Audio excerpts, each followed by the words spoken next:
Madame Bovary, de Gustave Flaubert, publicado em 1856, nos folhetins, e em livro em 1857, causou uma grande polêmica. Ele, inclusive, foi processado por conta desse livro, porque ele conta a história de Madame Bovary, uma mulher casada com um médico, que resolve cometer o adultério. Bem, ela não resolve, ela comete o adultério. Em nenhum lugar fica muito claro se ela resolveu ou não. A primeira queda dela é bastante interessante. A primeira queda é a primeira vez que ela comete o adultério. Ela sai para uma cavalgada com o Rodolphe, e o Rodolphe, ele é um cara rico, mora num castelo. Então eles estão no meio da floresta. Descem do cavalo e começam a caminhar. Eles já se conhecem, o Rodolphe está empenhado em seduzi-la e ela nutre alguma coisa consciente ou inconscientemente. O interessante aqui é notar que conscientemente ela resiste e inconscientemente ela vai cedendo. Vamos ler esse trecho que eu acho muito bacana, muito emblemático do livro.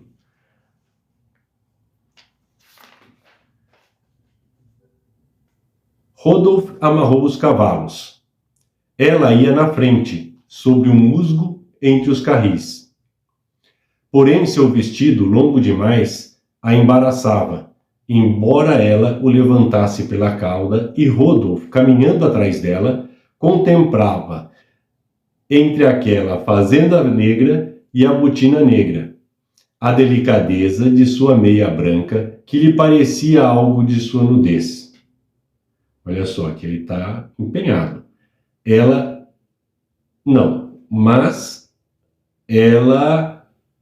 Veja bem, note que a narrativa, ela vai até a queda, ela está sempre focando no chão. Toda a descrição está baseada no chão. É como se Emma olhasse para o chão, estivesse sempre cabisbaixa. Ela parou. Estou cansada, disse. Vamos, tente um pouco mais, replicou ele. Coragem.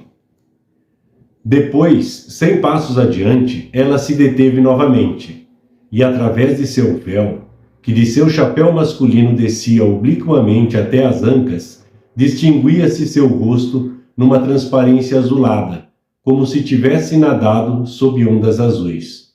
Onde estamos indo? Chegaram a um local mais descoberto, onde haviam sido abatidas algumas árvores. Sentaram-se sobre um tronco caído e Rodolphe pôs-se a falar-lhe de seu amor. A princípio, não a assustou com palavras vãs.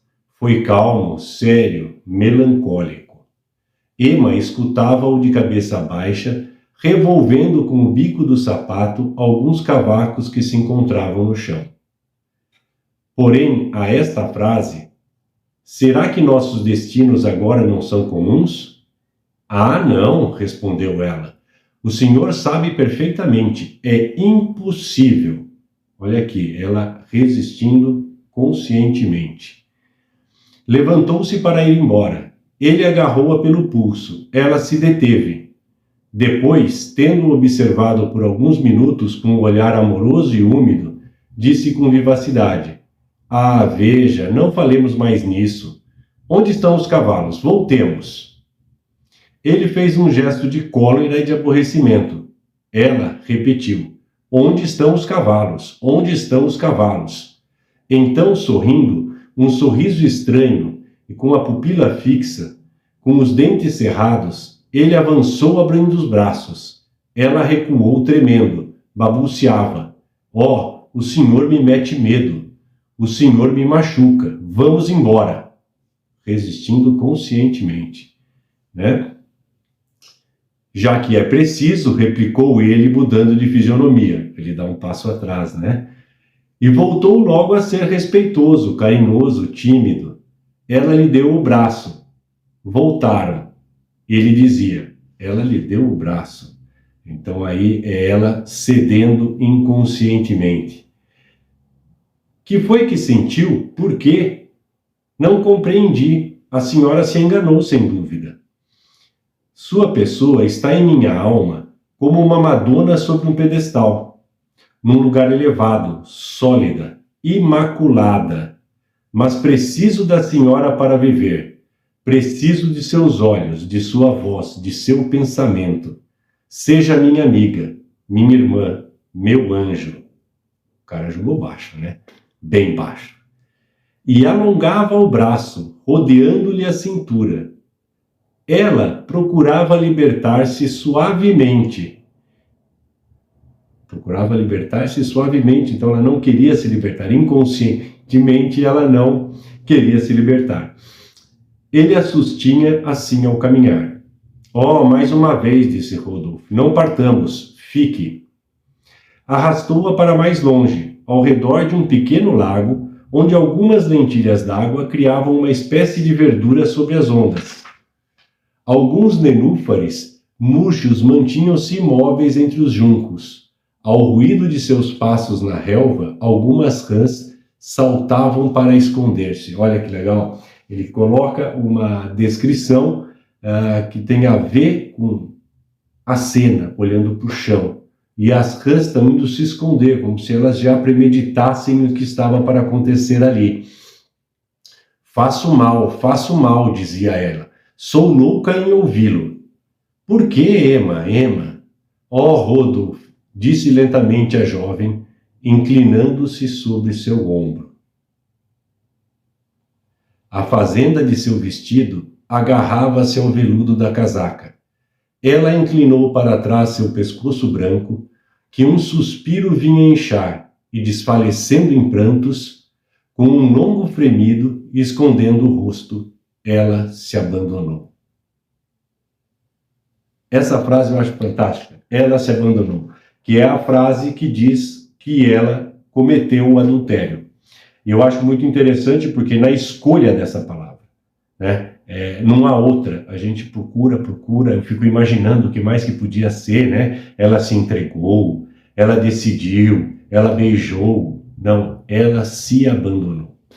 Tem uma força essa frase que é impressionante e ela remete no livro inteiro a essa cena. Aí o que acontece depois? As sombras da tarde desciam. O sol horizontal, passando entre os galhos, ofuscavam-lhe os olhos. Cai lá, ao seu redor, nas folhas ou no chão, algumas manchas luminosas tremiam como se os colibris ao voar tivessem espalhado suas penas. Aí aqui ele já mistura. Agora ele deixou de focar o chão e ele já começa a falar do sol, dos galhos, das folhas, dos colibris, né? Como se ela tivesse erguido a cabeça ou estava deitada no chão olhando para cima, né? Havia silêncio em toda parte. Algo de doce parecia sair das árvores. Ela sentia o coração, cujas batidas recomeçavam, e sentia o sangue circular em sua carne como um rio de leite. Então, ouviu ao longe, além do bosque, sobre as outras colinas, um grito vago e prolongado, uma voz que se arrastava, e ela a ouvia silenciosamente, ao misturar-se como uma música às últimas vibrações de seus nervos alvoroçados. Então ela está ali em êxtase, né? Ela cometeu o adultério, ela está num êxtase, se integrando com o seu universo. E onde está Rodolfo? Rodolfo, com um charuto entre os dentes, consertava com um canivete uma das duas rédeas quebradas. Pesado, né? Ou seja, o Rodolfo já fez o serviço dele, já foi passear por ali, consertar as coisas do cavalo, largou a Emma no chão.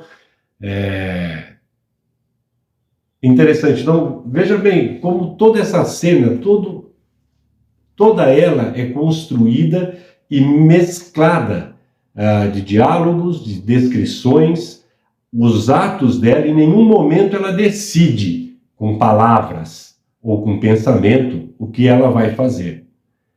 Ela se abandonou. Gustave Flaubert, um livraço. Depois a gente fala do processo que ele sofreu, que também tem muita coisa interessante.